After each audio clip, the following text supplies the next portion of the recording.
The Hangzhou Asian Games came to a close after 16 days of competition on Sunday, with South Korea finishing third overall in the official medal standings, having earned 42 gold medals. 2022 항저우 아시안게임이 16일간의 경기 일정을 모두 마치고 어제 막을 내렸습니다. 한국은 금메달 42개를 획득하며 공식 메달 순위 종합 3위에 올랐습니다. 네, 팬데믹으로 인해서 미뤄졌던 2022 항저우 아시안게임이 2023년 올해 최근에 이제 열렸었고 또 폐막까지 했습니다. It was almost 2 weeks, no, just over 2 weeks actually. Yeah, 16 days. Yeah, and Korea unfortunately fell short of their original goal. They were hoping to collect between 45 to 50 gold medals. They ended up with 42 golds overall, 59 silver, and 89 bronze medals. They had a lot of bronze, but I think they were hoping for just a few more gold medals. So no big surprises here. The number one country was China. I mean, when you have that many more people in the world than your competition, obviously you have a bigger pool to pull athletes out of. So, I mean, they just have a bigger advantage in all these, competitions where there's a large number of sports. Right. So you could say China came in first overall? Yes, absolutely. They came in first. And Japan was second. And South Korea third. Yeah, when you go by population, I mean, those are, two of the more populous countries. I guess Indonesia is very populous. That didn't do as well. But traditionally, it's been Korea, Japan, and China as the top three, I think, probably over the last, maybe 10 Asian Games. It's always been the big three. Right, exactly. We won gold in football, in baseball, and we had a lot of gold medals in swimming as well. So that was impressive. And I think from a nation, a lot of people kind of give a lot more weight to, well, did they win in, soccer and baseball? Right. Simply because obviously when they win gold, they don't have to go to the military. And it makes a big difference from a national perspective on, the professional leagues as well, on whether these athletes have to spend 2 years in the military, because it sort of does weaken the national leagues to a certain degree, and then perhaps maybe even the national team to a certain degree of those leagues. So. Yeah. Well, a big round of applause to all of the athletes that took part, whether or not they brought home a medal. Yeah.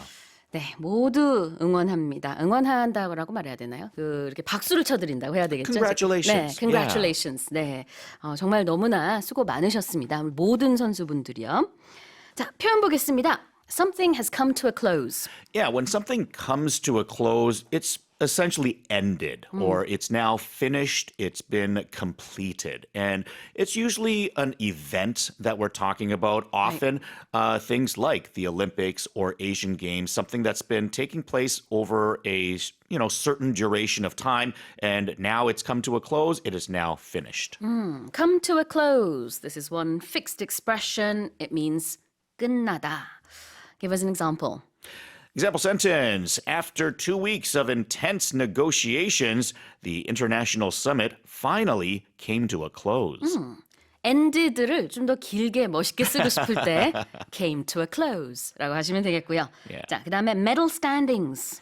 Yeah, medal standings. I mean, when you're talking about a standings, you're talking about a rank, or who came first, who came second, who came third, who was essentially the best, who was the best, who was the second best, and you're sort of ranking people in terms of their orders. Now, in this case, it's a medal standing, so it's how many medals did each country have, and then you rank them in order. So standings in this case is the ranking. 순위를 말하는 거군요. Medal standings는 바로 메달 순위가 되겠습니다. I'm going to read it one more time. The Hangzhou Asian Games came to a close after 16 days of competition on Sunday, with South Korea finishing third overall in the official medal standings, having earned 42 gold medals. Israel fired barrages of artillery into southern Lebanon over the weekend after Lebanon's militant group Hezbollah targeted northern Israel, raising fears of a broader conflict. 네, 지난 주말 레바논의 무장 세력 헤즈볼라가 북부 이스라엘을 공격한 후 이스라엘도 레바논 남부를 향해 대응 포격을 가하면서 이 일대의 확전 우려가 커지고 있습니다. Now this comes on the heels of a very big attack and firings going on in the Gaza Strip. The entire region, Yeah. 그래요. 그래서 이스라엘의 지금 가자 지구에서도 이렇게 지금 계속해서 폭격이 이어지고 있는 상황이고 many casualties have come out of that. It's still ongoing as we speak. And then further up north, this is what happened on the heels of that. Israel and also Lebanon. We're talking about the same area here. The north of Israel, the south of Lebanon, that's the borderline there. Conflict is arising there as well. Yeah, they're saying about 250 Israelis currently dead, another 230 or so Gazans killed on the area. So it has been quite a conflict that's been taking place over there. And like you mentioned, this is just one area of a bigger, broader battle that's been taking place on a couple of fronts. So, I think the big concern is that this doesn't spill over to become something even bigger than it already is. Exactly. 자, 그 확전의 우려가 계속 커지고 있는 상황이라는 말씀을 해주셨고요. We're hoping that it doesn't spill over to other regions. 이렇게 표현을 하셨습니다. 자, 그럼 표현 한번 볼게요. A barrage of something이라는 표현인데요. Yeah, usually I would actually see this as Israel fired a barrage of artillery. You can also say it that way. There's nothing wrong with saying fired barrages, but you'll also hear it as a barrage as well. And when you're talking about a barrage or barrages, it's just a bunch of something, a large amount. And the best way I could explain it is think about if you're shooting a gun that shoots out one bullet compared to if you have a machine gun that's going then you're shooting a bunch of bullets at the same time. So a barrage of bullets kind of coming out of a machine gun as opposed to one bullet coming out of a pistol. 아, 그래요. 연발 사격이라는 뜻으로 스펠링은 B-A-R-R-A-G-E 이렇게 했습니다. 자, 이어서 raising fears of something. Yeah, when fears are raised, or your fears, I guess fears have been raised in this case, it'd be, you have a bigger concern of something becoming worse, perhaps, or because A can lead to B, and B being something much worse, the concern is being raised. It hasn't happened, but you're kind of hoping that it doesn't. Fears, 어떤 두려움이나 우려, raise, 그것이 올라가고 있는 거니까요. 여러 가지 이제 두려움을 불러일으킨다라고 볼 수 있겠네요. Do you have an example sentence for this? I do. So the unexpected rainfall raised fears of flooding. So the flooding hasn't happened yet, but because of the large rainfall, it could. So because of that, the fears have been raised. We're a little concerned about this. We're worried about it, but it hasn't necessarily happened yet. Right, exactly. 예상치 못한 이 폭우로 인해서 침수에 대한 우려가 커지고 있다. 이런 예문이네요. Raise fears of something. 자, 다시 읽어보겠습니다.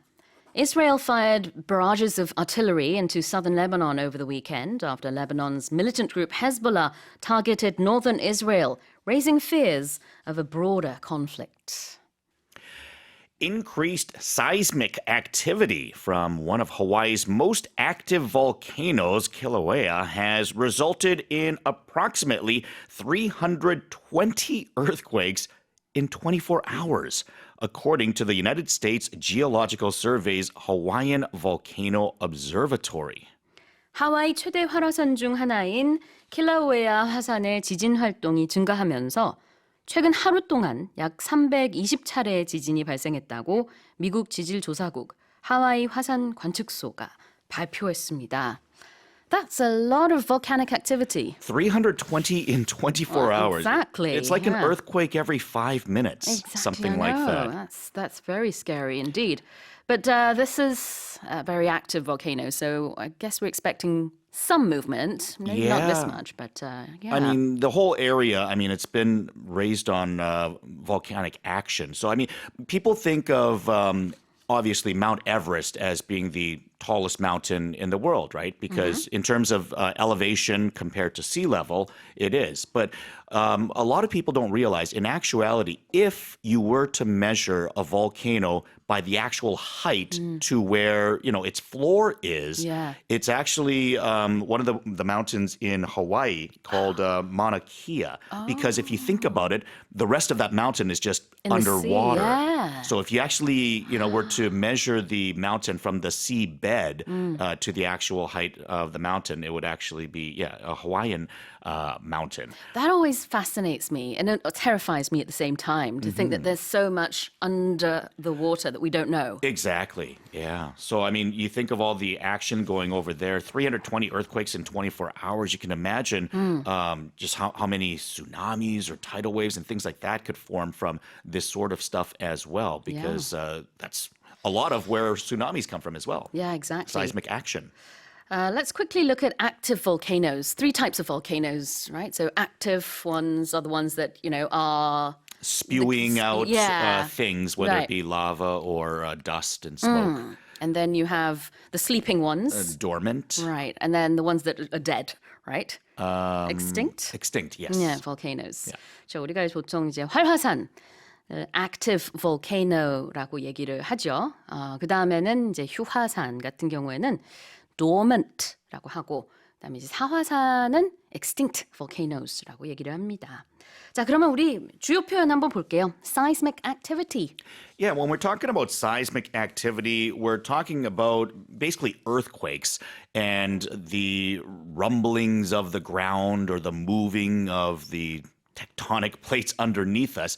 We're talking about basically just movement that results in the ground rumbling a certain amount. So in most cases, we're not going to feel that, right? But when there is an earthquake, then there is going to be a little bit of movement or shaking, essentially, that we feel. And we call that, seismic activity. There is movement beneath us. Yeah, it's just another term for volcanic activity. 지진 활동이란 뜻인데요. 이 단어 seismic으로 종종 쓰입니다. 스펠링은요. S-E-I-S-M-I-C 이렇게 쓰고요. 그 다음에는 result in something. Yeah, when something results in something, you're having A lead to B. So because A happened, that has led to B happening. There's been seismic activity, and that has led to or resulted in 320 earthquakes in 24 hours. Result in A. 무엇의 결과로 A가 되다. Could you give us an example sentence for that? Yes, his hard work resulted in recognition from his boss. 열심히 노력한 결과 상사로부터 인정을 받게 됐다. 그래서 resulted in recognition이라고 하셨네요.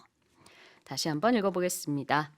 Increased seismic activity from one of Hawaii's most active volcanoes, Kilauea, has resulted in approximately 320 earthquakes in 24 hours, according to the U.S. Geological Survey's Hawaiian Volcano Observatory. With new words continually being coined, concerns are arising over a widening language gap between generations, while proponents argue that the evolving language is simply a reflection of the times. 신조어가 끊임없이 만들어지는 현상에 대해 세대 간 언어 격차가 커진다는 우려와 언어 변화는 시대상을 반영한 것일 뿐이다라는 주장이 엇갈리고 있습니다.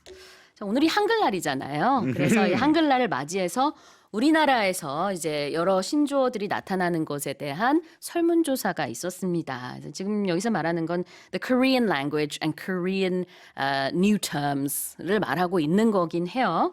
So we're not talking about English terms here. Okay. 뭐 예를 들자면은 제가 선생님한테 테스트를 좀 해보겠습니다. 자, 선생님. 예를 들어서 뭐 제가 제이슨은 원네스야 하고 하면 Do you understand what I'm saying? Oneness? 원네스. Oneness. Like I'm with the one? 영어 아니라니까요. Gosh, I have no idea. 여러분 아세요? PD님 아세요? 몰라. 완전 내 스타일이랍니다. 이게 완네스. 저도 배웠어요 이번에 공부하면서. 네. 그다음에 Oneness, you're my style. 네, 완전 내 스타일. 줄여서 한글이니까. 네, 근데 이제 이걸 보고 the older generation is gonna go, 세종대왕님이 정말 너무 화내시겠다. 어떻게 이렇게 지금 줄여가지고 이게 뭐냐? And then the younger generation say, no, this is you know, Being cool. Yeah, this is 2023. Yeah. This is Korean in this age. I remember when I first came to Korea, and the thing that everyone taught me is no, you have to learn the word like 당근이지. And I was like, what? 언제적? This is like 25 years ago. But yeah, 25 years ago, the cool thing to say was, it's a carrot. 아, 그렇죠. 또 하나 더, 제가 두 개 더 테스트해도 될까요? 오케이. 하나 더, 두 개 더. 그래. 선생님이 지금 여러 가지 얘기를 하시는 거에 대해서 킹정. Kingjong. 네. I did the thumbs up, so I'm kind of giving it away. Yeah. Like, that's awesome. That's yeah, great. Yeah, that's right. 이게 킹하고 인정이래요. 그래가지고 그래서 So you're the king? You're the man? 최고로 인정한다. 그래서 그냥 뭐 최고다. Yeah. 옛날 신조어들로 치자면 선생님이 20년 전 말씀하시니까 뭐 짱이다 이런 거랑 좀 비슷한 것 같아요. So I remember back in those days, it was, 캡이다. 캡이다. You're dating yourself. 캡이다. 저도 그 시절에 캡이다 소리 많이 했었는데 요즘은 안 쓰죠 그 표현. 이런 표현들이 있다는데 하나 더. Okay. 너무 많아요 사실. 저도 이거 사실 다 처음 봤어요 이번에. 우리 언제 만날지 이제 정했으니까 우리 내가 이거 켈박 해야겠다. 켈박. 켈박. 선생님도 켈박 하세요. 켈박 안 했어요? 실망이야. 켈박. 캘린더에다가 박제한다. 이게 뭐냐면 write it down on the calendar. Okay, pencil it in Pencil it in. on the 비슷해요. calendar. 그거랑 비슷하죠. 그래서 중요한 일정 같은 걸 달력에다가 적어 놓는 것을 켈박한다. 이렇게 말하면 돼요.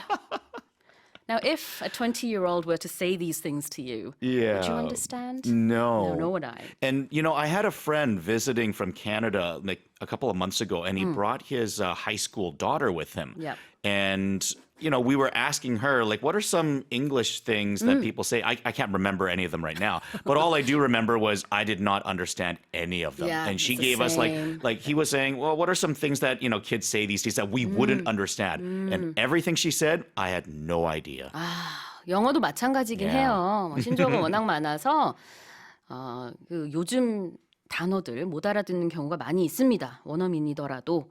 자, 근데 지금 우리말에 대한 얘기고요. I believe you have some examples as well. There's one about not 사귀다, but there's a term that sounds similar to that. To 사귀다? Yeah, not 삼귀다? 삼귀다. Yeah, that's another new term. Uh-huh. So you know what 사귀다 means? It means to go out with someone. Oh, okay, yeah. That's a real term. Yeah, a date. But now they're doing a little play on words. 사 sounds like the number 4. So the step before that, when you're kind of flirting with the person, not quite going out with them, kids these days call it 삼귀다. 사귀다의 전 단계가 삼귀다래요. 이런 것도 있더라고요. So then would there be like an 오귀다? If you're getting married, it's like, hey, we're getting 오귀다. I don't know. 아이고, 유키다, we had kids. 그렇게 되는 건가요? I don't know. 십귀다까지 가나? 몰라요. 자, 그래서 이렇게 표현 바로 가보겠습니다. Many terms are being coined.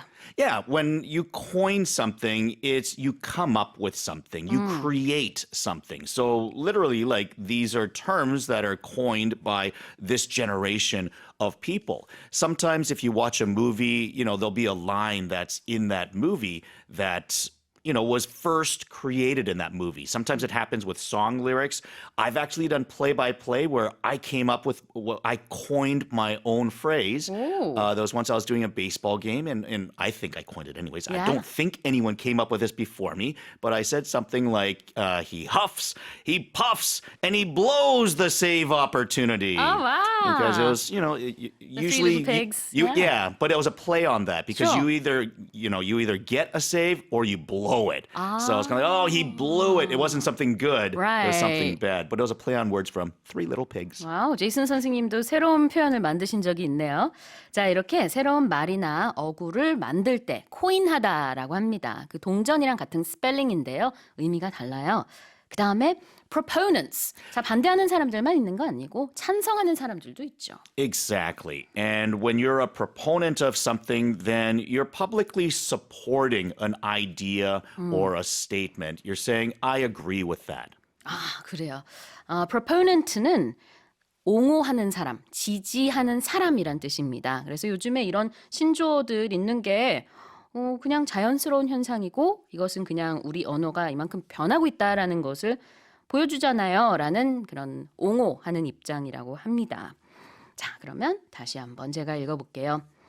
With new words continually being coined, concerns are arising over a widening language gap between generations, while proponents argue that the evolving language is simply a reflection of the times. Ancient footprints found in New Mexico have confirmed that humans arrived in the Americas more than 20,000 years ago, before the height of the last ice age.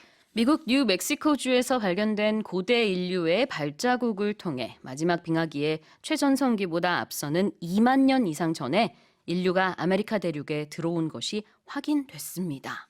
Wow, it looks like more people were on the American continent way before we realized. Yeah, I think we'd always believed that, people crossed over from the ice bridge through, where Russia meets Alaska in that sort of way and then worked their way down. But now I guess they're saying, no, it was maybe from even way long before that, 20,000 years ago. They found these footprints in New Mexico's white sands. And I guess they've been able to carbon date those back for 20,000 years ago. That's a big time difference to what we initially thought. Oh, yeah. 와, 그래요. 2만 년 이상 전에 우리가 기존에 생각했던 것보다 인류가 아메리카 대륙에 있었다, 들어왔을 것이다. 이런 얘기인데요. 표현 보겠습니다. Arrived in the Americas. Why Americas? Well, in this case, of course, Americas is North America as well as South America. And I think the two continents together are kind of seen as the same landmass because Central America, although being thin, it does actually connect them. So we talk about them in terms of also tectonic plates. So, if you go scientifically, a long time ago, all the land masses were actually one big landmass that has separated. And as the European plate has separated from the Americas plate, essentially.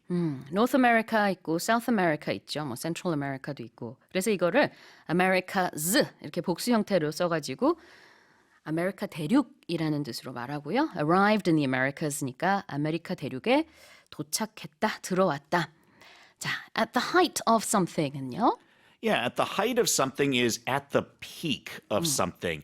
I think you can often think of this as the time when you or somebody might have been at their best as well or most successful. It's usually to do with that. You're thinking of like the peak of someone's career, perhaps, or when something is most popular.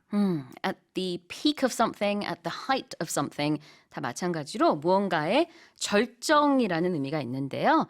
Give us an example. My example is Park Ji-sung played for Manchester United at the height of his career. 아, 박지성 선수가 전성기 때 맨유에서 활약을 했었다. 이런 문장이네요. 자, 다시 읽어보겠습니다. Ancient footprints found in New Mexico have confirmed that humans arrived in the Americas more than 20,000 years ago, before the height of the last ice age. A recent study has shown that workers are less prone to quiet quitting and more likely to want a promotion now than they were before the COVID-19 pandemic. 직장인들 사이에서 이른바 조용한 퇴직 풍조가 줄고 대신 승진을 원하는 경향이 코로나19 팬데믹 이전보다 커지고 있다는 최근 연구 결과가 나왔습니다. 자, 미국의 연구 결과고요. 자, 미국의 직장인들이 예전에는 quiet quitting이라고 하는 조용한 퇴직을 좀 더 많이 원하고 그런 모습을 보였다면 요즘에는 이제 팬데믹 이후에 좀 많이 달라진 것 같아요. 아니다. 열심히 일해서 승진하자 이러는 분위기가 더 많은가 봐요. Tell us about this. It's fascinating. It's a Yeah. survey of 276 companies in the US and Canada, looking at about 27,000 employees. At 33 companies as well. So it's looking at the demographics of the employees and the staff.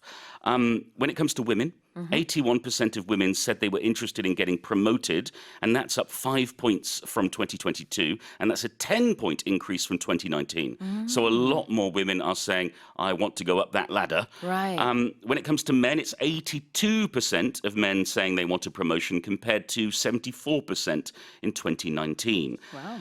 What's also interesting is the pandemic had many negative effects, but one positive effect, it seems, from these studies and surveys is that working remotely, working Yeah. from home, or having a hybrid schedule where you're going back and forth from office to home made it easier to have a better work-life balance.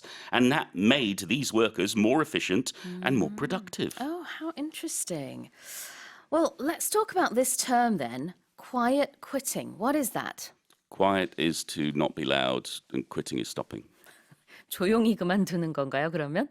Do you want me to do more, Sue? 선생님 지금 혹시 quiet quitting을 실천 중이신 건가요? Doing the bare minimum. Quiet quitting is this term where you don't actually say, I'm quitting my job.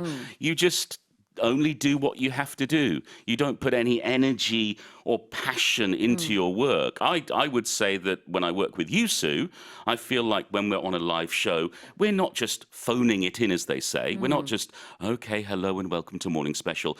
We're enthusiastic and engaged with both the content, the learning, and our listeners. We don't quiet quit. However, Right. if you don't like your job, you might quiet quit. 이 quiet quitting이라는 현상 저희가 아마 작년인가 재작년에 네. 모닝 스페셜에서 그 관련된 기사를 다뤘던 적이 있었던 걸로 기억하는데요.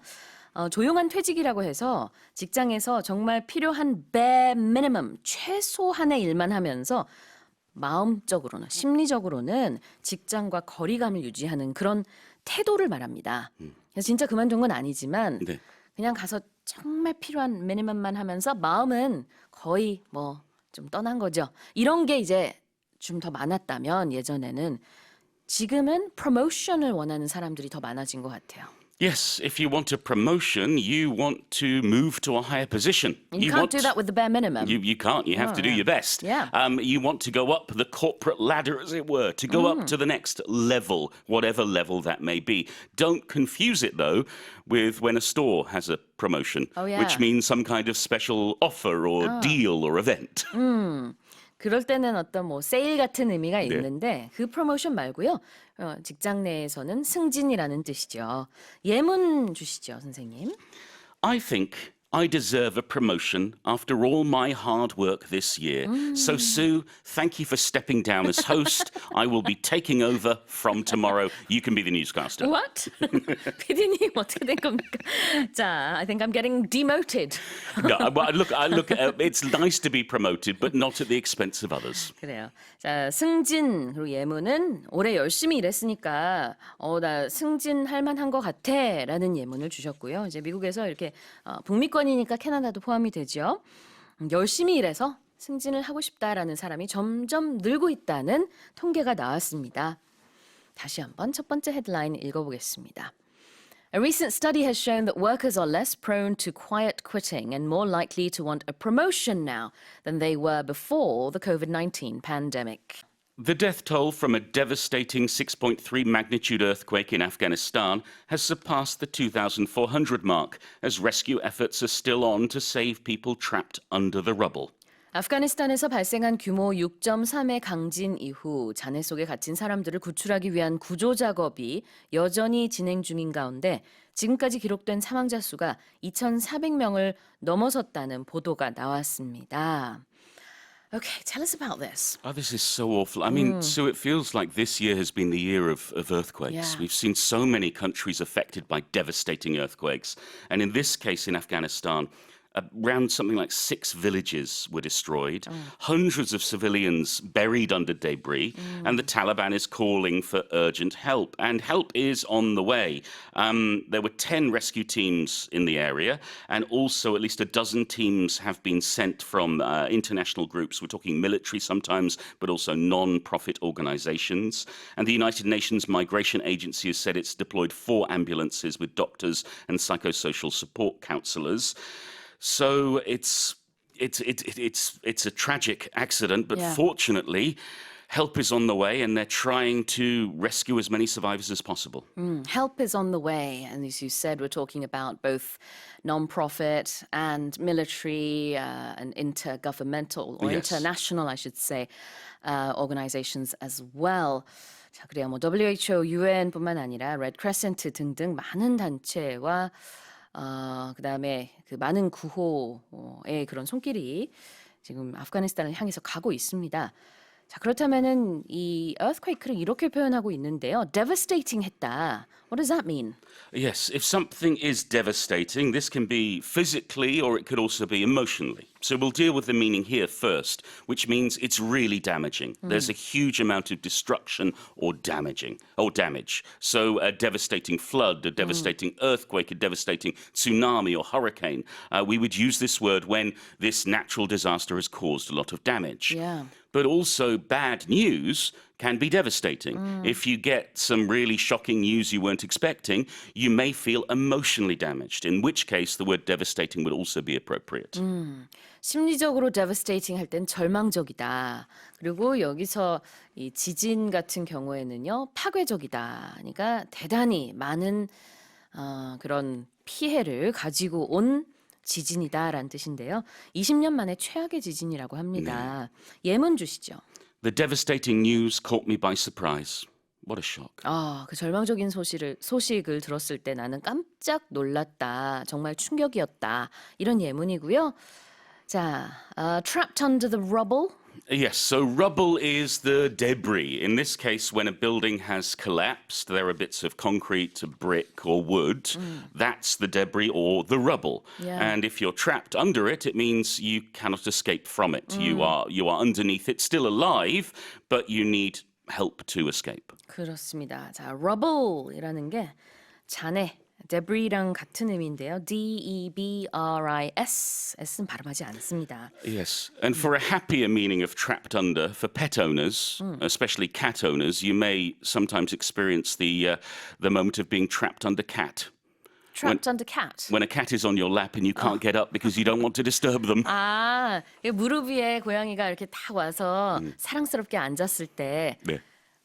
꼼짝하고 싶지 않은 거죠. 괜히 또 움직이면은 고양이가 가버릴 수 있으니까. 그럴 때도 이 표현을 쓰네요. On trapped. social media, you'll see Trapped. people posting photos saying, "Help, 그래요? trapped under cat." 아하, trapped under cat. 뭐 해시태그 이렇게 해가지고 소셜 미디어에 그런 밈들도 있나 봅니다. Okay, trapped under the rubble은 이제 잔해 속에 갇혀 있다는 뜻입니다. 자, 헤드라인 다시 읽어볼게요. The death toll from a devastating 6.3 magnitude earthquake in Afghanistan has surpassed the 2,400 mark as rescue efforts are still on to save people trapped under the rubble. The US has sent the USS Gerald R. Ford, its newest and most advanced aircraft carrier, to the eastern Mediterranean and ordered it to be ready to assist Israel after the attack by Hamas that has left more than 1,000 dead on both sides. 미국이 자국의 최신의 항공모함인 제럴드 포드함을 동지중해에 배치해 이스라엘 지원 체제를 갖출 것을 명령했습니다. 이스라엘은 최근 하마스의 공격을 받았으며 이 사태로 지금까지 양측에서 1,000명이 넘는 사망자가 나온 상황입니다. 요즘 이제 탑 뉴스예요. 글로벌 뉴스에서 지금 이 가자 스트리프에 있는 전투라고 불러야 될까요? Right now it's an exchange of fires. Yeah, but it's something that's been going on for 70 years. I remember as a child that stories like this were big in the British headlines. And so as an outsider looking in, it's hard to comprehend what life must be like either in Israel or on the Gaza Strip for both sides. We're looking at 1,000 people dead just in the last few days. 5,000 casualties altogether. Yes. 부상자까지 합치면 지금 5,000명이 넘는다라고 하는데요. 사실 지금 이렇게 하마스에서 먼저 이스라엘 쪽에다가 폭격을 가했다고 자행했다고 먼저 얘기를 했고 그러고 나서 이제 이스라엘도 계속해서 이제 주고받고 하는 모습인데 뭐 이러다가 완전히 뭐 지상전까지 갈 수도 있고 확전의 우려까지도 나오고 있고요. 지금 상당히 우려스러운 상황입니다. 이스라엘에서는 이스라엘의 9.11 같다라는 얘기 그런 분석까지도 나오고 있습니다. 자, 그런 와중에 미국이 여기서 it sent its latest aircraft carrier라고 얘기했는데요. 이제 말하는 이제 aircraft carrier는 항공모함이 되겠고요. Its most advanced carrier입니다. Yes, it is the USS Gerald R. Ford, and it's got 5,000 sailors and a deck of warplanes. There are also going to be other cruisers and destroyers sent alongside it. And this is shown in support of Israel, but on a wider scale, it's about making sure that the conflict doesn't spread. Right. Because the Middle East is a hotbed of conflict, and they want to make sure that this does not blow up into anything bigger.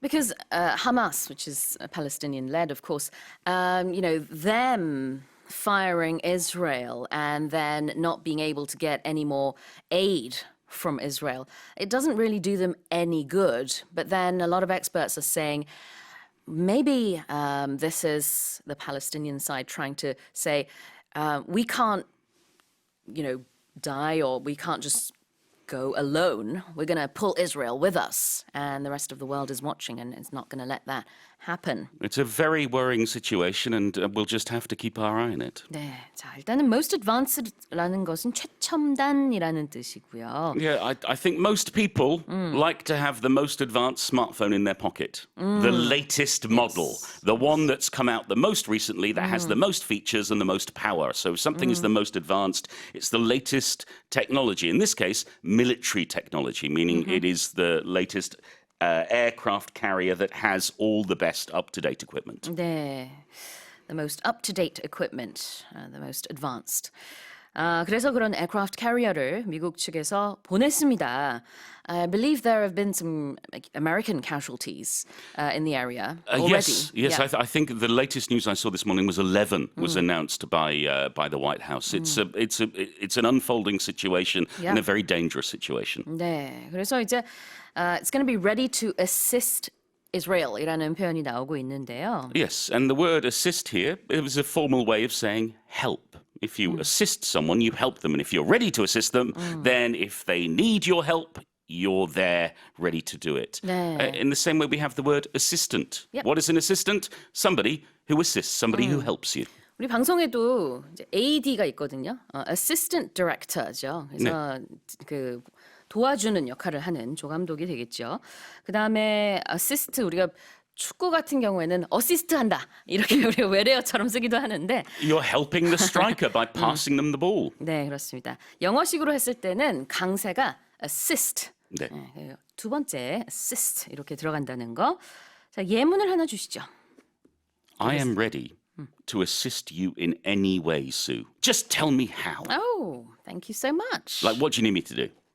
Do you need a coffee? Do you need a tea? A new pen? Okay, so I would like my coffee with a little froth of milk on the top, Yeah. and then just one. Actually, no. I want it with some milk, not Yes. any kind of milk. Yes. But I want it to be soy milk. Soy milk, yes. Yes, and no syrup. No syrup. But I might want some brown sugar in it instead. How much brown sugar? 5 grams. It has to be exact. I have a set of scales on me. Okay, I'm just gonna. Sue will do headline 4 and 5. I'm ready to assist her. I will 어디 be back. I will be 가세요? back soon. 자, assist 네, 하지 않으셔도 됩니다. 자, 다시 한번 읽어볼게요.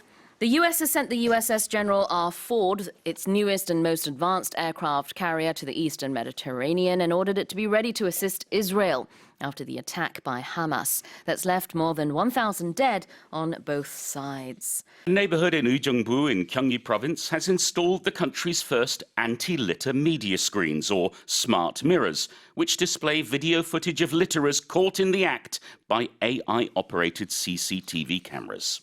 경기도 의정부의 한 지역에 국내 최초로 쓰레기 무단 투기 방지 화면, 일명 스마트 미러가 설치됐습니다. 이는 인공지능으로 움직이는 CCTV 카메라가 무단 투기 행위를 실시간으로 촬영해 영상으로 재생하는 장치입니다. I'm really excited about this because I am not a fan of litter bugs. I have to say, I like my neighborhood to be clean. And this is the first smart mirror that has been installed in Korea. So it's a really big deal. And what it is basically, CCTV that's attached to a pole that looks down on the area and analyzes the situation in real time and monitors what's going on and if there's being litter dumped or garbage dumped. So they've installed them in 4 old residential neighborhoods where they've got a big problem with littering, where there's a high incidence of garbage dumping. And what's interesting, there were on average about 10 incidents per day before the smart mirrors were installed.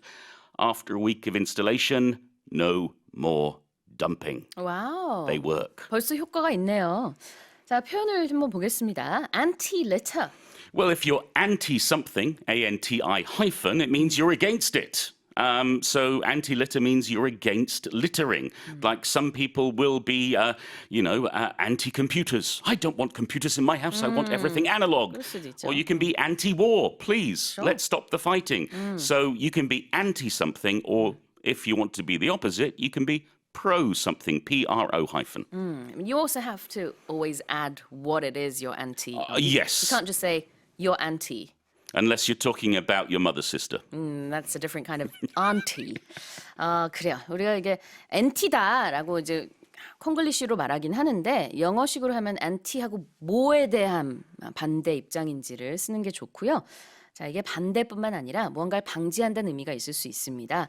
anti-litter라는 것은 쓰레기 무단 투기를 방지하는 차원에서 그걸 반대하기 때문에 방지하기 위한 장치를 쓰는 것이 되겠고요. 쓰레기 버리는 것을 무단 투기하는 걸 littering이라고 해요. 그래서 어쩌면 외국에 이런 사인 보셨을지도 모르겠어요. No littering. Yes. 그러면 무단 투기 그냥 아무데나 쓰레기 버리지 말라는 얘기입니다. 자, 그래서 litterer, 그러니까 그렇게 무단 투기하는 사람이 되겠고, they could be caught in the act. Yes, if you're caught in the act, somebody catches you doing whatever that thing may be. Reminds me of one of my favorite Korean expressions, 다 걸렸어! Caught you in the act, meaning 그쵸. I saw what you did right there and I'm going to take you to the police or I'm going to tell your parents or whatever it may be. 네, 현행범으로 잡혔을 때 be caught in the act라고 얘기를 합니다. 예문 주시겠어요? Oh, Sue, I bought birthday presents for my wife. And I was hiding them when she caught me in the act. And now it's not a surprise. 아내를 위해서 서프라이즈로 생일 선물을 좀 숨기려고 했는데 그때 딱 걸렸지 뭐야. 네, 그래서 선생님 아까 설명해 주신 딱 걸렸어. 이렇게 해석을 하면 아주 자연스럽네요. 다시 읽어보겠습니다. A neighborhood in 의정부 in Gyeonggi Province has installed the country's first anti-litter media screens or smart mirrors, which display video footage of litterers caught in the act by AI-operated CCTV cameras. Amid a growing population of consumers who enjoy spending money on hobbies, a new survey has found that the top pastimes for the so-called hobby-sumers are related to health and fitness. 취미 활동에 지출이 많은 소비자, 일명 허비스위머가 늘고 있는 가운데 이들이 가장 많은 돈을 쓰는 취미는 건강과 피트니스 업종인 것으로 나타났습니다. All right, so hobby-sumers, I looked this up last night and realized I think it's a term used almost exclusively in Korea, but we can guess what it means. I guess it's a combination of hobby and consumer. Because a consumer is someone who buys something. A hobbyist is someone who has a hobby. Put hobby and consumer together and you get hobby-sumer. 그렇죠. 허비하고 컨슈머를 합성해 놓은 단어인데 한마디로 취미 부자가 되겠습니다. 그런 허비 슈머가 점점 늘고 있는데 그렇다면 어떤 허비, 컨슈머를 하느냐 봤더니 주로 health and fitness. Yes, that seems to be 238 respondents to this survey said that they spent the most money, 23.8% of their total, on health and fitness. Coming after that were cultural activities like watching movies or performances or exhibitions and sport. That was at 22.1%, followed by those who spent their money on games, on video games, 17.1%. So health and fitness, culture, and then video games. Interesting. Let's look at this term here, pastime. Your pastime is your hobby, the thing that you like to do in your free time. So it's whatever it may be, as long as it's not work. 취미의 또 다른 단어입니다. P-A-S-T-I-M-E, pastime, same as hobby. What's an example sentence? Watching movies, eating donuts, my favorite pastimes. 영화 보는 것과 도너츠 먹는 게 내가 제일 좋아하는 취미 활동이야 라고 하셨습니다. 그렇군요. 자, 그리고 health and fitness는요? If we talk about health and fitness, that could be going to the gym, but it could be playing sports. We don't say sports because if we said, what's your hobby? Sport, we might think you mean watching sport, for example. So health and fitness refers to anything where you're moving your body, you're getting exercise, and that could be in the gym or playing games. 네, 몸을 단련시키는 거가 되겠네요. 건강과 체력, health and fitness. 다시 한번 읽어보겠습니다. Amid a growing population of consumers who enjoy spending money on hobbies, a new survey has found that the top pastimes for the so-called hobby-sumers are related to health and fitness. 자, Oil prices jumped more than 4% on Monday after the Palestinian militant group Hamas launched an unprecedented attack on Israel, with its fighters entering communities near the Gaza Strip, killing hundreds of residents and taking dozens of hostages. 팔레스타인 무장단체 하마스가 이스라엘에 전례 없는 공격을 가한 후인 지난 월요일 국제유가가 4% 이상 올랐습니다. 이번 공격에서 하마스 병력은 가자지구 인근 지역사회를 급습해 수백 명을 사살하고 수십 명을 인질로 잡은 것으로 알려졌습니다. It's one of the top stories in global news right now along the Gaza Strip. Fires are being exchanged, people in Israel are being taken hostage. And this has affected oil prices too. Right. So the prices jumped more than 4% on Monday as the conflict extended into its third day. And of course, it follows the surprise attack on Israel by Palestinian militant Hamas. They say the global benchmark Brent settled 4.2% higher at $88.15 a barrel, while the U.S. West State Intermediate rose 4.3% to $86.38 per barrel, and it was the biggest one-day gain for both benchmarks since April 3rd. Now, on both sides, if we look at the Gaza Strip there, the Palestinian militant group Hamas, of course, if you will, sort of ruling the area, and then the rest of Israel. Neither side is a major oil producer, right? Right. And so it's really going to be a dent on both sides. Right. Already, the Palestinians in the Gaza Strip are suffering from lack of electricity and supplies and things like that. It's just going to get worse and worse.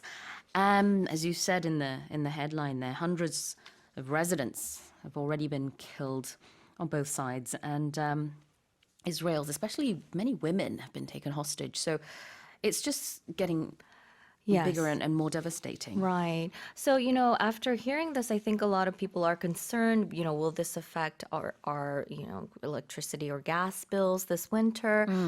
But they are saying that the crude prices, they think it's just a knee-jerk reaction and likely to be temporary for now. Okay.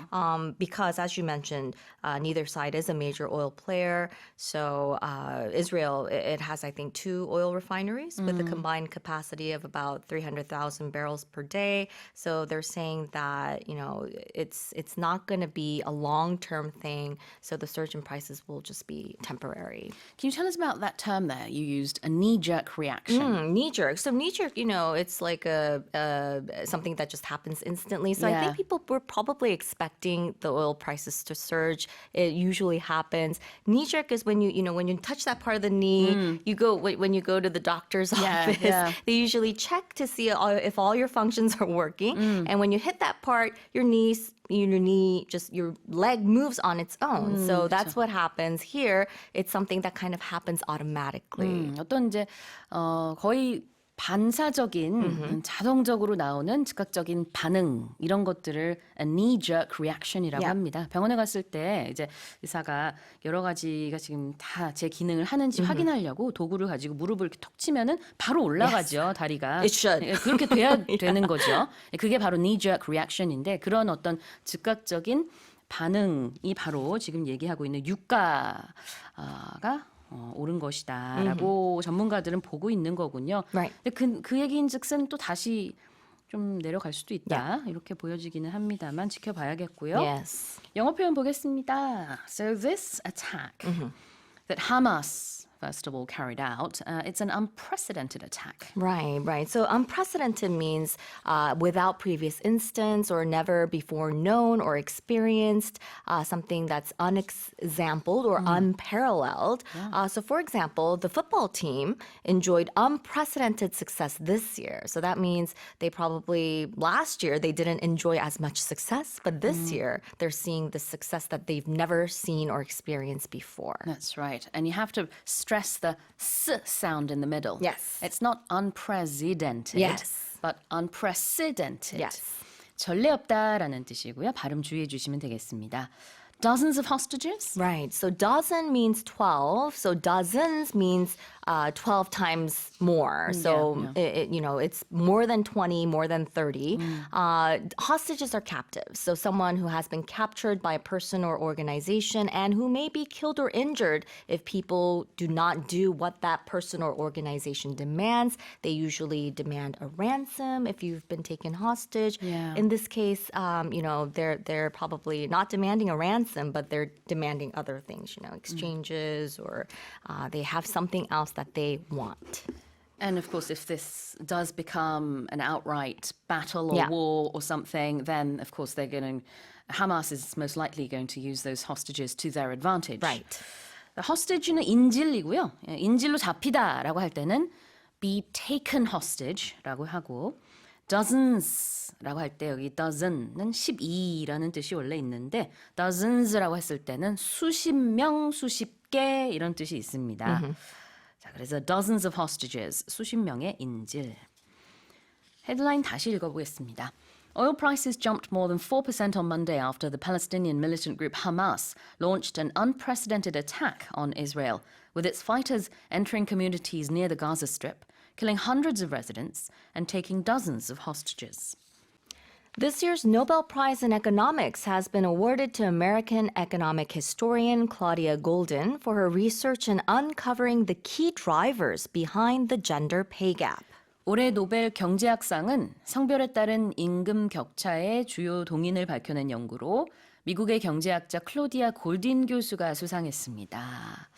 All right, so let's have a look at this then. Yeah, so she is an American economic historian, and her work centers on women's employment and pay. And she's actually the only third woman to receive the prize and the first to not share the award with male colleagues. So I think that's okay. meaningful in itself. And her work, she's a historian, so she examined 200 years of data on the U.S. workforce, showing how and why gender differences in earning and employment rates changed over time. And it's said to be the first comprehensive account of women's earning and labor market participation through the centuries. And in the end, she found that the current earnings gap was now largely due to the impact of having children. Of course, as you can guess. Of course. 아주 simply put, 아주 단순화하자면은 이 남녀 임금의 격차가 나는 주요 요인으로 정말 많은 연구를 통해서 밝혀낸 것인데요. 이게 들을 때 사실 굉장히 단순하게 들릴 수 있어요.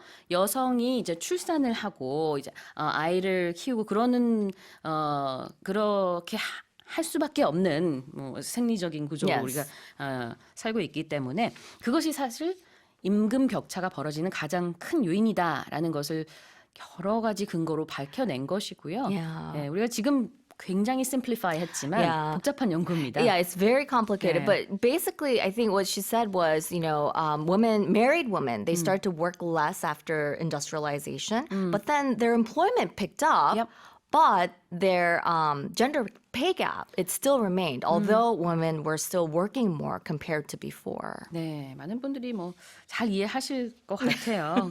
그리고 사실은 뭐 우리가 구체적으로 다 들어가진 않겠지만 또 한국 사회에 대해서도 이런저런 얘기들을 제 인터뷰를 통해서 흥미로운 분석을 또 Yes. 해주기도 했습니다. 여러분 한번 시간 되실 때 찾아보시면은 또 유익할 것 같고요. 표현 보겠습니다. uncover라는 거 볼게요. Yeah, uncover, you can just think of it as, really just lifting the cover of something. So it means to discover something previously that was secret or maybe unknown, or to make known, to bring to light. So for example, the researcher became famous for her work in uncovering the mysteries of the Mayan writing system. uncover something, 뭔가 밝혀내다라는 건데요. 오늘의 예문은 캐런 선생님의 전공 인류학을 좀 살려서 만드신 것 같아요. Yeah, I was trying to think of what could be something that would be worth uncovering. 오, 너무 좋습니다. 그 마야 라이팅 시스템의 그런 알지 못하는 미스테리들을 밝혀내는데 아주 주요한 역할을 해낸 연구원이다. 그런 예문이 있고요. key driver는 뭘까요? Key drivers, they're leading factors that affect performance or something that has a big impact. 여기서 driver는 운전을 하는 사람이 아니고요. 예, 어떤 원인이나 동인이 되겠습니다. 그래서 key driver, 주요 동인이라고 하면 되겠네요. 다시 한번 읽어볼까요? This year's Nobel Prize in Economics has been awarded to American economic historian Claudia Golden for her research in uncovering the key drivers behind the gender pay gap. The Ministry of Education has announced the removal of optional subjects from the 2028 College Scholastic Ability Test, or 수능, which will be taken by this year's second-year middle school students.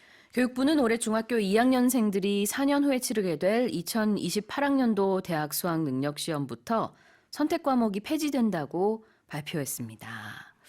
Okay, so we're talking about the CSAT or the 수능 in about 4 years' time. Tell us more. Yeah. So they're saying that it aims to make the exam more equitable and change the high school grading system. Equitable means more equal. Yeah, right? so I guess more fair for the students that are taking this exam, which is said to be the hardest in the world, or one of the hardest in the world. Yeah. So they're going to try to reduce the scope of subjects by integrating them all under the categories of Korean language, mathematics, social studies, science exploration, and vocational exploration. I still think there's too many subjects in the test, but so the textbook and curricula that cover 17 electives under the humanities and sciences will be integrated as well. And they say that maybe this is good for us because some 50% of the 수능 questions will come from EBS lectures. 그렇죠. 네. Yeah. So another big change is that high schools will start using this 5-tier absolute grading scale that goes from A to E. And it's a mode of grading where grades are given based on predetermined cutoff levels, making it possible for more students to receive that A compared to before. 여기서 우리가 절대평가와 상대평가라는 표현을 Yeah. 짚고 넘어갈까요? Absolute grading은 Yes. 절대평가. Right. Relative grading은 상대평가가 되겠네요. 근데 여기 말하는 5-tier system, A에서 E까지는 절대평가. Yeah. 이렇게 앞으로 가게 되겠다. 이런 얘기군요. Yeah, and another, I think, major change is, when we used to take tests, a lot of it was based on multiple choice, Yeah. but they're saying that it's going to turn more into, teachers will turn to essay questions and descriptive assessment to measure a student's learning, and that's going to be a big change from the current memorization exam format. But we do have to say, this is not set in stone yet. Right. Yeah, so This is just a proposal. yes, so I think they're 맞아요. going to be taking more opinions and try to finalize this probably by the end of the year. 네, 일단은 지금 이런 안이 나온 겁니다. 확정이 되기까지는 시간이 조금 더 필요하겠지만 또 객관식과 주관식이라는 표현도 조금 전에 설명을 해주셨는데 앞으로는 객관식 문제보다 이제 주관식 문제의 비율을 좀 더 늘리겠다. Yes. 객관식은 multiple choice, choice. yeah. 주관식은요? More writing essay questions. Yeah. essay questions라고 아까 표현을 하시더라고요. 그래서 이게 그냥 뭔가 글을 서술하는 거니까 Yes. 이걸 이제 주관식이라고 볼 수 있겠습니다. 자, 그래요. 이제 여러 가지로 사실 변화가 예상이 되는데 그 헤드라인에 나와 있는 것처럼 선택 과목이 폐지되는 것도 그 안에 들어 있고 그 다음에는 이제 등급제도 좀 더 간소화되고 우리가 평가할 때도 5-tier system, absolute grading을 쓸 예정이다. 이런 proposal이 나왔습니다. Yeah. All right, let's have a look at the expressions. 첫 번째는요, removal of something. Yes, removal, it means to get rid of. So it's the action of taking away or abolishing something. For example, his surgery was for the removal of a brain tumor. 그가 받은 수술은 뇌 종양을 제거하는 수술이었다. 제거, removal. 그래서 우리가 그 remover, Yeah. 우리 nail polish, polish, yeah. remover. 그래서 매니큐어 이거 지울 때 그런 표현 쓰기도 하죠. 자, second year middle school students. 우리말과 순서가 반대예요. 우리는 Yes. 중학교 2학년이라고 하지만 영어로는 2학년 중학생 Yeah. 이렇게 말해야 됩니다. Yeah, second year middle school students, but when I was in the States, we usually call second year middle school students eighth graders. 맞아요. Yes. 저는 영국에서 year 8. 표현이 다 달라요. Yeah. 그러니까 미국에서는 eighth grader. grader. Yeah. 이게 이제 8학년이 되는 거죠. 그래서 12학년까지는 다 이렇게 몇 학년 이렇게 갑니다. 우리는 6학년 하고 나서 이제 중1, 2, 3, 고1, 2, 3 하지만 Yeah. 영국과 미국에서는 다 그냥 12학년까지 이렇게 얘기를 하는데 그 표현이 좀 다른 거죠. 영국에서는 year 6, year 8, year 9, year 12 Yeah. 이렇게 하고요. 자, second year middle school students라는 것은 두 번째 해 중학생, 그러니까 우리말로 Yeah, 자연스럽게 it's 말하면 Korean, yeah, 중학교 2학년입니다. It's, 네네. you know, they've changed the Korean expression into English. So in Korea, we have 3 years of middle school. And so it's the second year of the 3-year middle school program. 네. 그래서 뭐 대학생 얘기할 때도 마찬가지로 만약에 대학교 3학년이다. 그러면은 그 junior라는 표현도 있지만 Yeah. 그거 말고 third year university Yep, student yep. 이렇게 표현하시면 돼요. 자, 다시 한번 헤드라인 읽어보겠습니다. The Ministry of Education has announced the removal of optional subjects from the 2028 College Scholastic Ability Test, or 수능, which will be taken by this year's second year middle school students. South Korean researchers have found methane gas vents that are around 10 meters wide on the Arctic seafloor, marking the first confirmed observation of such vents in the region, according to the Korea Polar Research Institute. 국내 연구팀이 북극 해저면에서 폭 10m 내외의 메탄가스 방출구를 발견했습니다. 해당 지역에서 메탄가스 방출구 존재가 확인된 건 이번이 처음이라고 극지 연구소가 밝혔습니다. Okay, all right. So tell us what's been discovered. Yeah, so, these vents, they're spewing out methane gas, which, Yeah. of course, has a greenhouse effect that's dozens of times stronger than carbon dioxide. And the release of high concentrations of methane gas, they have been observed before in Arctic regions, but as we've mentioned, this is the first time that we've actually seen this actual vent, and it's been confirmed. So the research team, they've discovered about 10 plus vents, and they say the largest one is about 15 meters wide. And these circular vents, they're thought to have been created by methane gas escaping from the seafloor as permafrost on the continental shelf of the Arctic Ocean melts. So maybe it has to do with global warming. Methane is, of course, very dangerous and it's undesirable. It's normally found in cows when they're either burping Yeah. or doing that. Yeah, on the other end, Farting, I should say. Yeah. I like using the expression bovine flatulence. They're which is another word releasing for gas. cow fart. 그걸로 우리가 이제 많이 알고 있지만 여기서는 북극 해저면에서 구체적으로는 북극의 동시베리아 해저면에서 이렇게 메탄가스 방출구가 gas vent가 발견이 됐다고 합니다. Yeah. In English, that would be the East Siberian Sea, seafloor. Let's look at the word vent. Okay, vent. Vent is an opening that allows air, gas, or liquid to pass out or into a confined space. So, for example, you should remove any dust and debris that's blocking the vents. 네, 그 벤트라는 게 방출구를 말하고 있습니다. 그래서 환풍구 이런 것들도 벤트라고 하는데요. 그걸 막고 있는 먼지나 뭐 그런 것들이 있으면 좀 닦아야 된다. 이런 예문을 만들어 주셨고. And you can also use this as a verb as well. When you're yeah. venting, Yes. it means to, we talked about vents, letting stuff out. When you're venting, it means to let your emotion or let your feelings out. When you're venting to someone, it's usually meaning, you're yelling at them or you're releasing some of this negative energy inside of you. 네. 뭔가가 이렇게 방출되는 방출구도 벤트지만 동사로서 벤트를 썼을 때는 우리가 쌓여있던 감정을 이렇게 쏟아낼 때 이렇게 쓰기도 해요. I need to vent. Do you have a few minutes, Karen? Yeah. 이렇게 When you're 얘기하면 upset. Yeah. 네, 나 좀 하소연 좀 하고 싶어. 이렇게 할 때도 써도 되고요. 화풀이라고도 할 수 있을까요? Yeah, I think so. Yeah. 알겠습니다. 자, 다시 하나 더 있네요. Confirmed observation. Yes, confirmed observation. Observation is, when you notice something, when it's an instance of noticing something, and then confirmed is something that was established or officially approved. So this is something that, they said that there have been sightings, but it hasn't been confirmed. That means no one has officially said they've seen it. 그래요. confirmed라는 거는 확인이 됐다. 사실로 확인이 됐다. observation은 관찰이 되겠습니다. So this is the first confirmed observation. 처음으로 이런 게 확인이 됐다라는 거죠. 다시 한번 읽어보겠습니다. South Korean researchers have found methane gas vents that are around 10 meters wide on the Arctic seafloor, marking the first confirmed observation of such vents in the region, according to the Korea Polar Research Institute.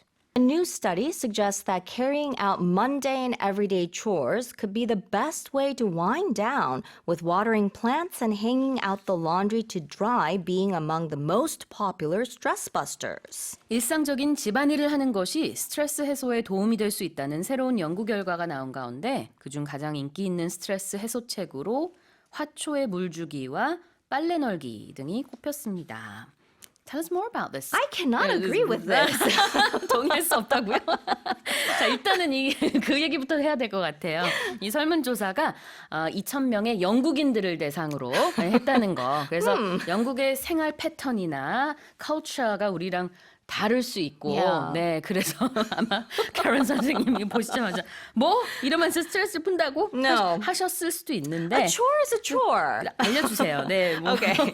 So this is according to a survey of 2,000 people that's been done by eBay, which is an online, online store. Yeah, and this is 2,000 British people. Yes. Yes. Okay, 2,000 British people.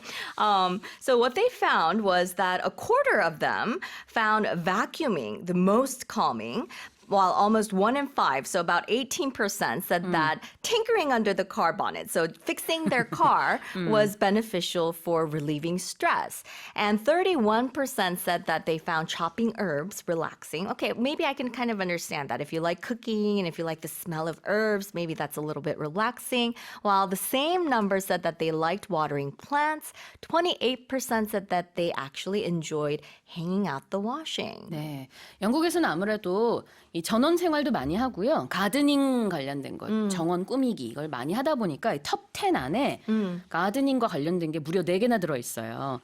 근데 어떤 것들은 우리도 보면서 그래 뭐 식물에다가 이게 물 주기, 화초 물 주기 이런 거는 좀 이해가 될 수 있을 것 같은데 이제 잔디 깎기 이런 거 우리가 흔히 하는 건 아니잖아요. 한국에서는. 근데 영국 사람들은 이거 자주 한단 말이에요. 저도 영국에서 많이 했었는데 이제 그것도 탑 5 안에 들어 있고 제일 인기가 많았던 스트레스 해소책은 뭐냐면은 커피 아니면은 홍차 tea time. 만드는 거. Making a cup of tea or coffee. Okay, I can understand 이거는 that. 완전 That's not a chore. 그렇죠.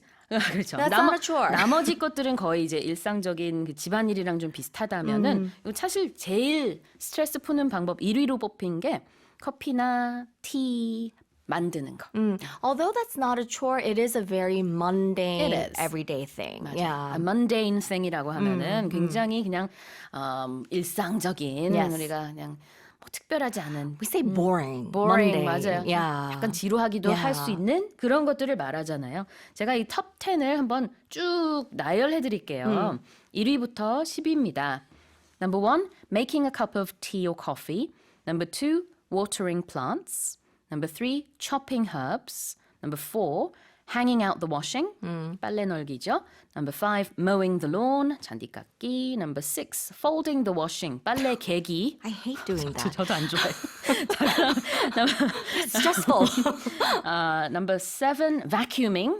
청소기 돌리기. That's why we have robot vacuum cleaners. 전혀 동의할 수 없는 선생님이. 그렇죠. 저도 약간 몇 개는 그렇습니다. Number 8는 driving. 운전하기. Okay, driving. Although not in Seoul. 그리고 number 9은 painting walls. 벽에 I think that can be therapeutic, yes. 벽지 대신에 우리가 뭐라 그러죠? 도색하는 Yeah, 작업. yeah. 네. 그리고 마지막 number 10은 weeding the garden. 잡초 캐는 이런 반응이 없으시네요. 자, 그렇습니다. 자, 그래서 이런 것들이 대부분 다 mundane해요. 특별한 게 아니에요. Yeah. 이런 것들이 근데 영국 사람들이 생각하는 스트레스를 푸는 방법. 오히려 meditation이나 요가보다 이게 나는 스트레스가 더 많이 풀려. I think 대답을 했대요. that's a very good attitude to have, though. Instead of trying to find something special to relieve stress, just 우리가 going for 매번 the 뭔가 ordinary things. exciting한 거 할 수 없잖아요. Yeah. 그래서 이런 마인드셋 자체도 좋은 것 같고 특히 아침에 커피 만들기는 그 향 때문에 우리가 약간 커피숍에 와 있는 기분도 들고 좋은 것 같아요. 이런 거를 다 stress busters라고 하는데 Yes. What's that? Stress buster. So yeah, have if you watch the Avengers, there's Hulk Buster. So busting something means to like throw it away or bust it away, break it. So it's like a product or a practice or a system, something that's designed to I guess alleviate stress in this case, but you can use it for many other things like Hulk Buster or there's Ghostbusters. 맞아. Yeah. Who are you gonna call? Ghostbusters. Yeah. 이거 있었잖아요. 따라따라. 그 bust 뭔가라고 한다는 건 없앤다는 뜻이 있어요. 그래서 stress busters는 스트레스 해소법이 되겠습니다. Yeah. 자, 다시 한번 읽어볼게요. A new study suggests that carrying out mundane everyday chores could be the best way to wind down, with watering plants and hanging out the laundry to dry being among the most popular stress busters. And those are today's headlines.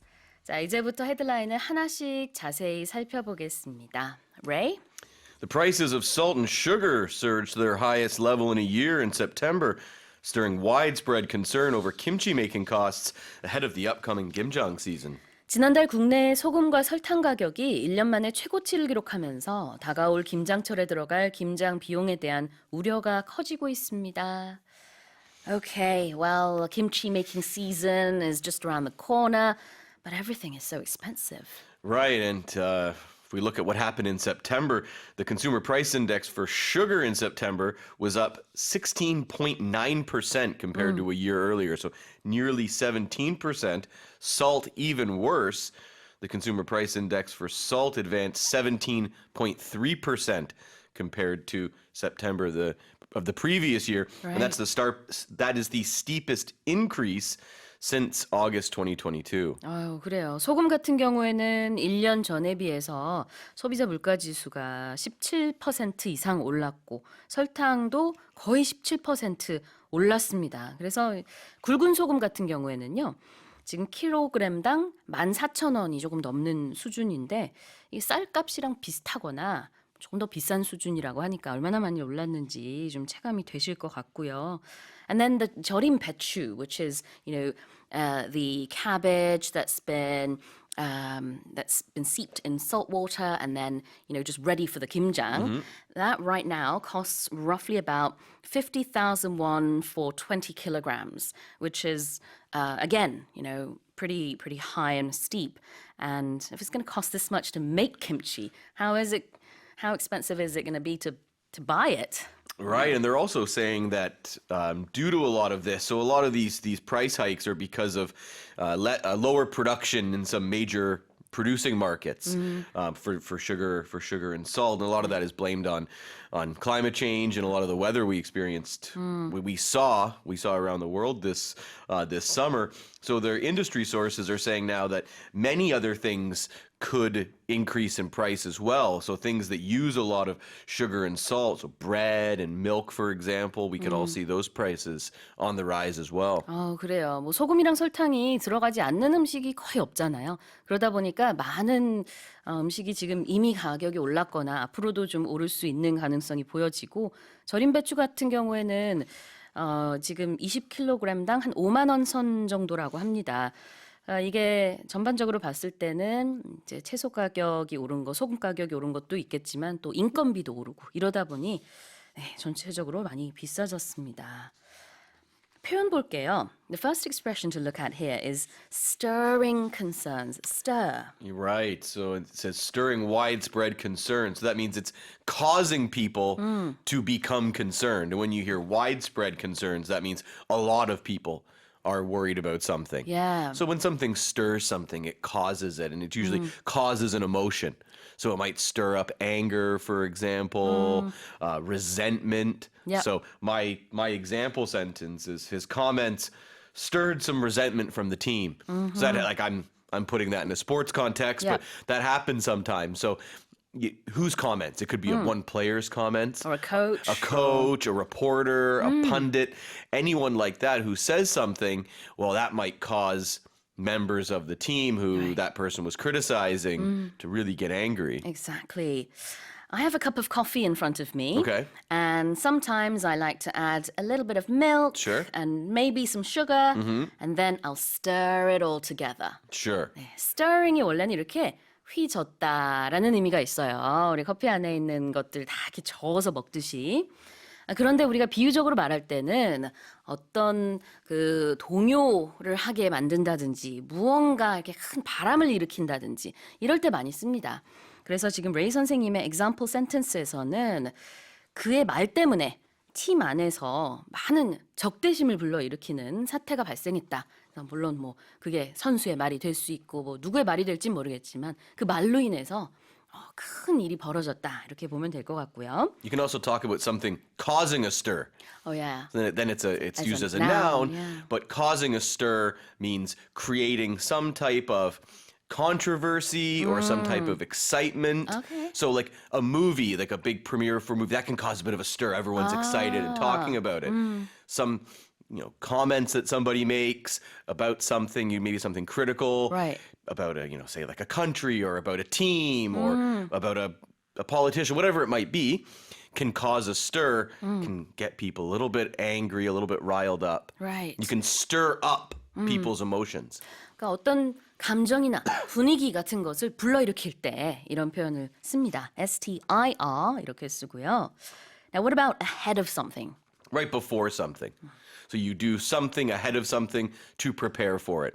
Or if you're talking about here, something happened ahead of something else right before it. Right. So many sports leagues in North America are starting now. Oh. So the end, like hockey started yesterday, American football started about a month ago. So what happens a lot of the time is players will get injured right ahead of the start of the season. Oh no, not because they want to. No, because in training. Right. They're in Oh, training no. camp. So he sustained an injury ahead of the start of the regular season. So Has it that might happened for any of the teams Oh, that yeah. you're rooting for? Hopefully not. No. My team's been quite lucky, knock on wood, right now. But Yeah. American football, it happens all the time because training camps are so intense. 그럴 수 있겠네요. 스포츠 시즌이 시작되기 직전에 선수들이 부상당하는 경우가 왕왕 있다. 이렇게 설명을 해주셨고 그 다음에 레이 선생님이 지금 테이블을 톡톡 친 이유는 뭐냐면은 내가 응원하는 팀에는 아직까지 그렇게 부상당한 선수가 없다. 그러고 나서 똑똑한 거예요. 이건 뭐냐면 앞으로도 쭉 이러길 바란다. 그 영어식 미신인데요. 지금까지 아무 문제 없었다라는 말을 내뱉었을 때 혹시라도 앞으로 문제가 생길까봐 이렇게 knock on wood Or 이렇게 touch 해가지고 wood. touch Both wood wood, yeah. 네, 이렇게 해서 앞으로도 없어야 될 텐데 라는 뜻이 되겠습니다. 자, 다시 한번 읽어볼게요. The prices of salt and sugar surged to their highest level in a year in September, stirring widespread concerns over kimchi making costs ahead of the upcoming 김장 season. Korea's national flu vaccination campaign for the elderly commenced on Wednesday, initially offering free flu shots to individuals aged 75 and older. 네, 고령층 대상의 독감 국가 예방 접종이 어제부터 시작됐습니다. 제일 처음으로는 75세 이상 어르신이 무료 접종 대상이 됩니다. Okay, so first of all, from yesterday, 75 and over, they get their free flu shots. That's right. Yep. That's right. So before that, it was young children. Now it's this 75 or older from yesterday. People aged between 70 and 74, they can get their free flu shots from October 16th, Right. just in a few days. And those between 65 and 69 years of age can get their free flu shot from October 19th. 그렇군요. So it's next week. Next week, right? And if you're not eligible for the free national vaccination program, people who want flu shots can still go ahead and get that at any local medical institution, but they'll have to pay a fee, which can range from usually 20,000 won up to 40,000 won. 그래요. 그래서 지금 이제 고령층 대상의 독감 국가 예방 접종이 어제부터는 이제 75세 이상 어르신에게 무료로 접종이 되고요. 그다음에 다음 주 16일부터는 70세에서 74세, 또 19일부터는 65세에서 69세 역시 마찬가지로 무료 접종 대상이 됩니다. All right, here are the expressions. A vaccination campaign. The other word we see is a vaccination program. Yeah. So campaign is a period of time where something is being done, right? In this case, it's a period of time when the elderly will be encouraged to get vaccinated. Free flu shots are provided. There'll be a lot of, I'm sure, advertising. Signs will be posted to really try and motivate people of this age to get vaccinated. 네. 그래서 우리도 그냥 외래어로 캠페인이라고 하죠. 그래서 vaccination이라는 것 자체가 접종인데 여기서 말하는 거는 influenza vaccination. influenza는 줄여서 flu, 독감이 되겠습니다. 그래서 독감 예방 접종 캠페인 또는 프로그램. And that commenced yesterday. Commenced is just a bit of a formal word, a fancy word for 시작, Yes, right? To that's start, right. Yeah, begin, to start. And usually you'll hear it, announced at the beginning of big events or a conference, for example. So that's why my example is the conference will commence in 5 minutes. You might hear that on the speaker. The MC might say it. Absolutely. commence가 시작하다인데요. 굉장히 formal한 표현입니다. 그래서 어떨 때 쓰이냐면 레이 선생님의 예문이 딱 있네요. 뭐 개회하겠습니다. 이런 느낌으로 지금 회의가 시작하겠습니다. 이렇게 해도 되긴 하지만 조금 더 격식 있는 formal한 표현으로 commence라고 할 수 있는데 on Morning Special we don't say Morning Special will commence because that's a bit too formal. Exactly. We just say Right. Morning Special has begun or Has started. Yeah, has started. We're here or something like that. Sure. Something a little bit more casual. 다시 읽어보겠습니다. Korea's national flu vaccination campaign for the elderly commenced on Wednesday, initially offering free flu shots to individuals aged 75 and older. Argentina's troubled peso has plummeted to a historic low, surpassing the psychological barrier of 1,000 pesos per US dollar less than 2 weeks before a crucial presidential election. 아르헨티나의 불안한 페소화 가치가 심리적 저지선인 달러당 1,000페소를 돌파하면서 사상 최저치로 폭락했습니다. 이번 폭락 사태는 중요한 대선이 2주도 채 남지 않은 상황에서 벌어졌습니다. Oh dear. Tell us about this.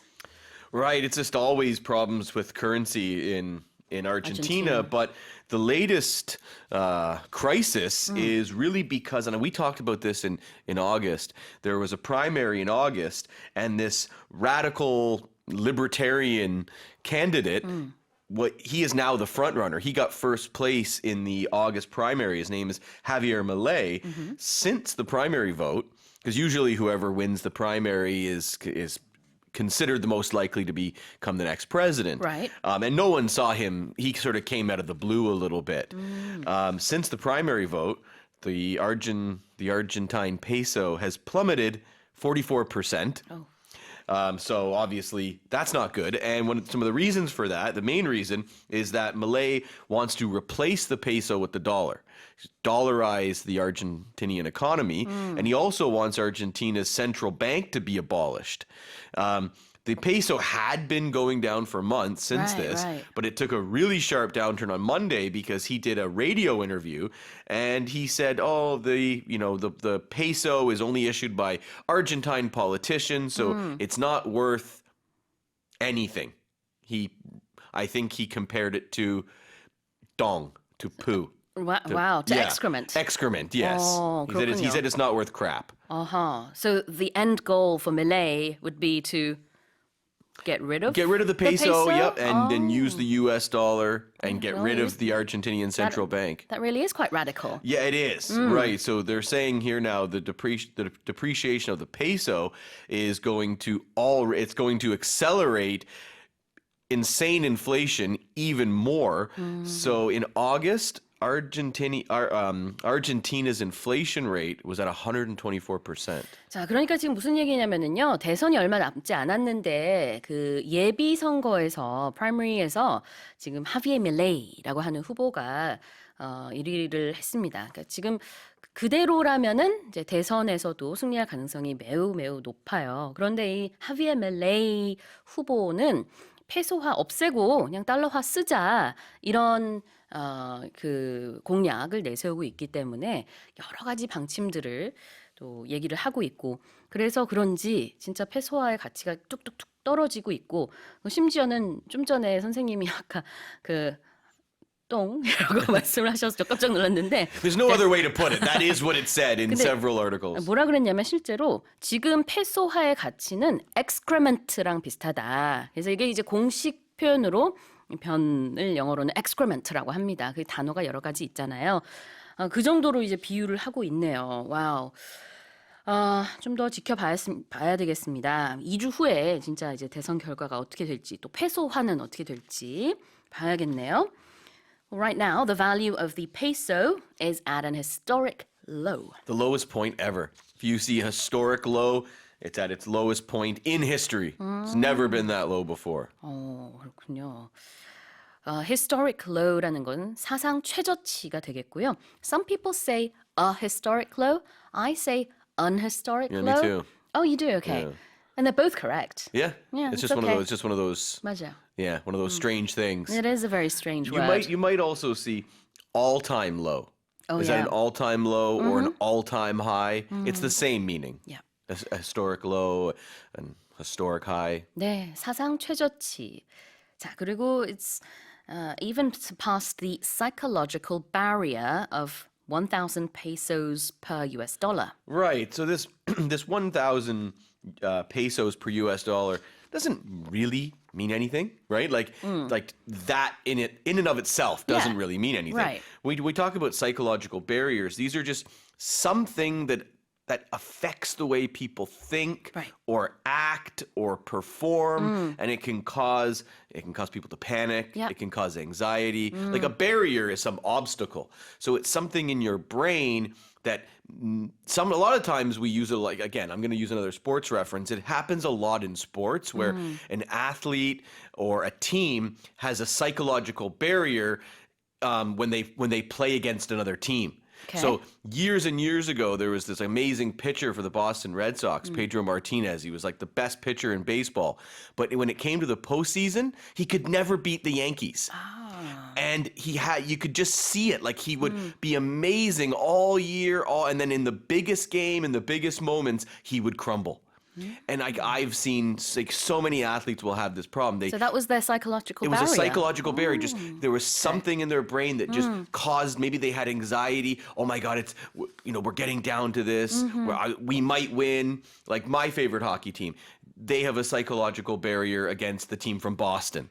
They just cannot beat them Right. when it comes to the most important games. 스포츠에서도 쓰기도 하고 또 경제학에서도 쓸 수도 있는 표현 바로 이 심리적인 장벽이라고 볼 수 있겠죠. 심리적인 저지선, psychological barrier가 되겠습니다.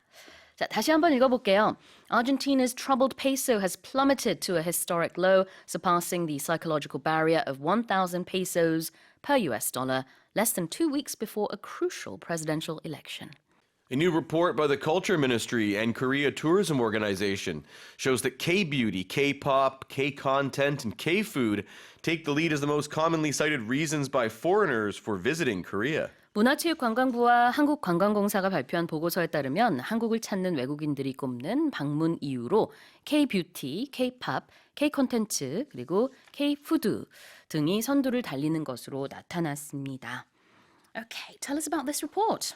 Right, so they gathered this information from groups of foreigners from around 20 countries that frequently visit Korea. So you can see a lot of the things that why did people decide to come here? What are the main reasons? And different countries, like K-pop, for example, was really popular. The most popular, the biggest reason for coming to Korea for people from Indonesia and France, for example. So it depends on the country. Depends on the country. Okay. So Korean food really attracted people from the U.S. and China and Turkey. Now, K-beauty, that was a big one for people from China, Philippines, Indonesia, which isn't really surprising. Like I know in other Southeast Asian countries, they love Korean cosmetics as well. So it depends where you're from, but many people travel Korea. And this whole article is about what was the main reason? When they were asked, why did you come to Korea?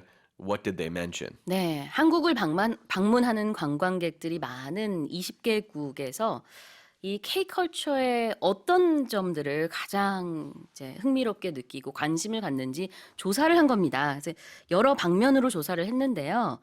일단은 한국을 방문하는 이유 건수로 봤을 때는 K-뷰티, 그다음에 K-팝, K-콘텐츠, K-푸드 순으로 한국을 방문한다라고 했습니다. 물론 나라별로 약간 다르지만 특히 이제 중국이나 동남아시아 같은 경우에는 K-뷰티, 이 화장품 때문에 한국을 방문하는 경우가 참 많은 것 같네요. And then if you look at words to do with K-culture that have been mentioned online, on social media and things like that, K-pop was the most frequently mentioned word. Not surprising, is it? Yeah, Because that's the main one. Like people say K-pop. I can't say I ever hear people say K-food. Right? 그렇군요. Like you would just say Korean food, but maybe online, like if people are typing things, 그럴 수 they 있어요. would. 그러니까 SNS 같은 데에다가 사람들이 글을 올릴 때 이제 외국에서 한국 문화에 대해서 제일 많이 쓰는 단어는 K-팝인 것으로 드러났대요. 그래서 이렇게 좀 다양한 측면의 보고서가 나왔습니다. 자, 표현 볼게요. Take the lead. Be the leader, be in the top spot, especially like in a ranking. If you're looking at a ranking system, who took the lead? And when you say take the lead, meaning sort of capture the lead. Maybe you weren't in first place, but now you are. 그렇죠. 만약에 이제 스포츠 중계를 하고 있으면은 and Ray right now is taking the lead. He was in second place, but now he's in first place. 뭐 이러면서 선두를 달리고 있습니다. 라고 할 때 쓸 수 있는 표현 take the lead가 되겠습니다. We could also use it where it's not in sports, so meaning to be the leader. So someone might say to you, like, you're working on a project, who's going to take the lead on this? Or it's like, Sue, we need you to take the lead on this. 우두머리 역할을 하다 이런 의미도 있을 수 있습니다. 자, 그다음에 cite라는 표현인데요. In this case, it means to mention something. Usually when we cite something, we bring up some information to prove our point or to give a reason for why we have a certain opinion. Yeah. Or to prove that something is true or not. This is spelled with a C, not an S. It is, right. C-I-T-E. 네. We use it when we write essays too. 맞아요. You cite another book or another reference. It's very important. Right, and it's evidence. Think of citing as evidence. 네. 논문 쓸 때 인용하는 거 그런 것들을 이제 citation이라고 하는데 S가 아니고요. C로 시작합니다. C-I-T-E, cite는 여기서 예를 들다 아니면 이유를 들다라는 뜻으로 썼습니다. A new report by the Culture Ministry and Korea Tourism Organization shows that K-beauty, K-pop, K-content, and K-food take the lead as the most commonly cited reasons by foreigners for visiting Korea. A rare inverted Jenny airmail stamp, described as the finest example of its kind, will go under the hammer next month in New York, where it is expected to fetch around $2 million. 뒤집힌 비행기가 인쇄돼 inverted Jenny라고 불리는 희귀 우표 중 보존 상태가 가장 우수한 한 장이 다음 달 뉴욕에서 경매에 붙여집니다. 낙찰가는 약 200만 달러로 예상됩니다. 자, 저희가 보이는 라디오로 그림 띄워드릴게요. 왼쪽에 있는 게 바로 그 유명한 거꾸로 뒤집혀진 inverted Jenny. Jenny는 그 플레인 이름입니다. 오른쪽은 제대로 인쇄된 거예요. 제대로 인쇄된 것의 가치보다 이제 실수로 거꾸로 인쇄된 것의 가치가 지금 훨씬 높습니다. 왜냐하면 몇 장 없기 때문에. Alright, so tell us about this. So it's called the Jenny is the nickname. So Yeah. the name of the plane is a Curtiss JN-48. So the JN, they just called it. It's easier to say, right? Its Yeah. nickname became the Jenny, and it's inverted, meaning it's upside down. 거꾸로. It's flying upside down. And why would anyone pay $2 million for this stamp? It's because it's so rare. That's right. So one, there's a mistake. And the two, only 100 of these stamps 맞아요. ever got out into the hands of the public, and this was over 100 years ago. 맞아요. 그러니까 100년도 더 된 우표인데요. 이게 잘못 인쇄된 우표가 딱 100장 있고요. 그 외에는 다 제대로 인쇄가 됐는데 요 100장 중에서도 이번에 경매에 붙여지는 게 가장 상태가 좋답니다. 그래서 좀 비싸게 팔리지 않을까 그렇게 기대가 되는 것 같아요. So this was 1918, and they made this stamp because to coincide with the inaugural airmail flight. Before, in the past, mail was transported via train or car, right? Right. And they were finally going to do airmail. So the post office, the U.S. Postal Service, wanted to get these special stamps out, but they were doing it so quickly that one sheet was. It was upside down. It Yeah. was a mistake, Right. and they destroyed most of them. But one sheet of 100 stamps went out. Exactly. Did you ever collect stamps when you were younger, Ray? No, I wasn't into stamps. Baseball, and hockey cards. I Hockey and collected baseball. stamps. Okay. Yeah, because I did a lot of pen pal. Oh, pen yeah, I can palings. see you doing that. Yeah, I wrote postcards and letters, and if I traveled anywhere, I would write home, and so I would have a stamp from that country. So I would have all these. So you'd buy unique... a couple of stamps, right? Yeah, exactly. Any special ones? What? I don't remember, actually. It's such a long time A lot of ago. people like to collect stamps or coins. Coins are a big one. 맞아요. One of my friends in Canada, he still collects coins. So Does he? when I travel in Asia, I always try to get a bunch of them for him. 맞아요. 우리가 지금 수집하는 게 참 많이 있는데 그 중에서도 이렇게 우표 수집하는 사람을 영어로는 쉽게 stamp collector 그리고 우표 수집하는 것을 stamp collecting이라고 하는데 전문 용어가 또 따로 있긴 합니다. The official term for it is philatelist. Is that right, Ray? News to me, yeah, I guess it is. I'm not going to say that's wrong. 그런데 I'm 이제- no philatelist. I am not familiar with this term actually. 근데 사실 이런 공식 언어나 용어들은 잘 쓰이지는 않고요. 그러나 알아두면 유용할 것 같아요. 보통은 그냥 stamp collector. We talked about the inverted Jenny a couple years ago. Yeah. So that's the only reason I remember what a one. philatelist is, because we had mentioned or I had researched it. 오케이, 스펠링 알려드리겠습니다. philatelist. Okay, here are the main expressions. The best of its kind or the finest of its kind. Because as I mentioned, there's only 100 of these Yeah. ever got out into the public. So they're saying it's the best one of that 100. So of something's kind, it's the best example of its kind. 네, 그 종류 중에서 이런 유형 중에서라는 뜻이고요. Kind Go- meaning type. Oh, sorry. Oh. Kind meaning type of something. 그렇습니다. 자, 그리고 go under the hammer는 참고로 이제 경매에 붙여진다는 뜻인데 it's likely to fetch about $2 million. And this, when we use fetch this way, it means it's likely to be sold for that amount. Right. That's how much money it's going to bring Yeah. to the owner. Usually, a lot of times with fetch, you say it to a dog. That's right. You throw a bone or a ball and say, go fetch. But you can also ask someone to get something for you. So my wife often asks me to fetch her glasses. She can't find them because she can't see. Can you fetch my glasses for her? And I have to go look for them. 아, 그렇군요. And then bring them to her, like a dog. 자, 뭔가를 가져오다라는 뜻이 원래는 있어요. fetch가. 선생님이 사연을 들으니까 우프네요.